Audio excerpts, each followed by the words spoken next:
Assalamualaikum warahmatullahi wabarakatuh. Bertemu lagi dengan Miss Dila. Pada pertemuan kali ini, kita membahas tentang materi genetik. Yang pertama yaitu ada gambaran umum materi genetik. Contohnya seperti kulit manusia, yaitu terdapat jaringan kulit, lalu adanya sel kulit. Dalam sel kulit ada kromosom yang tersusun dalam kromatid dan kromatin. Dalam kromatin ini terdapat protein histon, kemudian adanya DNA dan terbentuklah RNA. Jadi dalam penyusunan materi genetik ini yang pertama ada kromosom, yang kedua ada DNA, dan ketiga ada RNA. Selanjutnya adalah pengertian kromosom. Kromosom merupakan badan berbentuk batang atau bengkok, mulai tampak pada saat sel akan membelah dan selama proses pembelahan.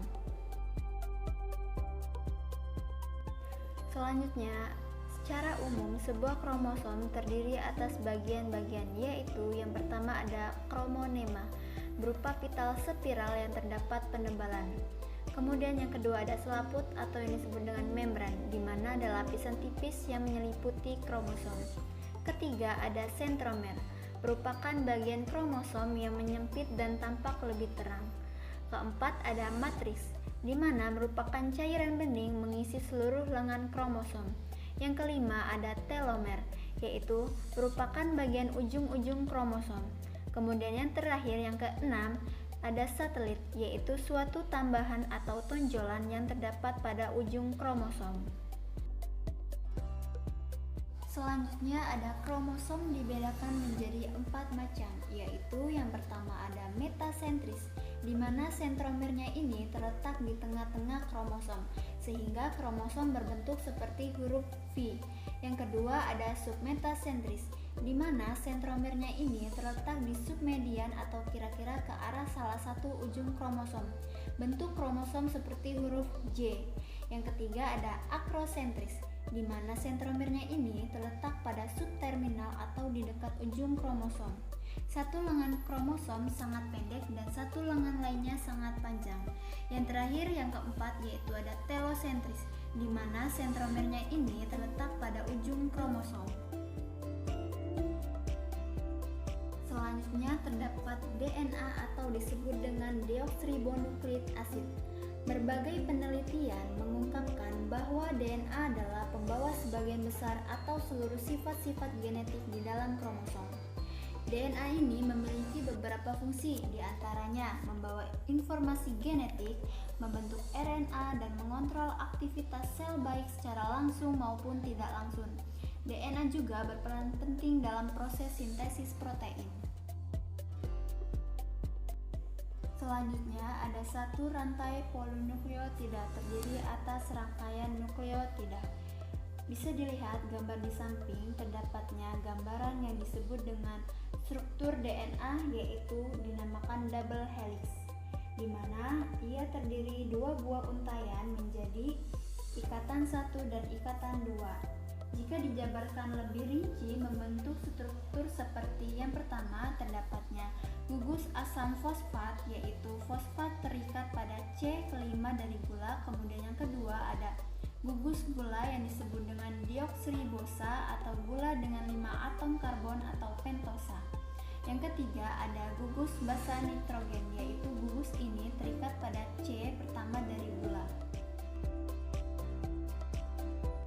Selanjutnya ada RNA atau disebut dengan ribonukleik asid, di mana RNA ini merupakan seutas benang tunggal atau sering disebut dengan untayan tunggal.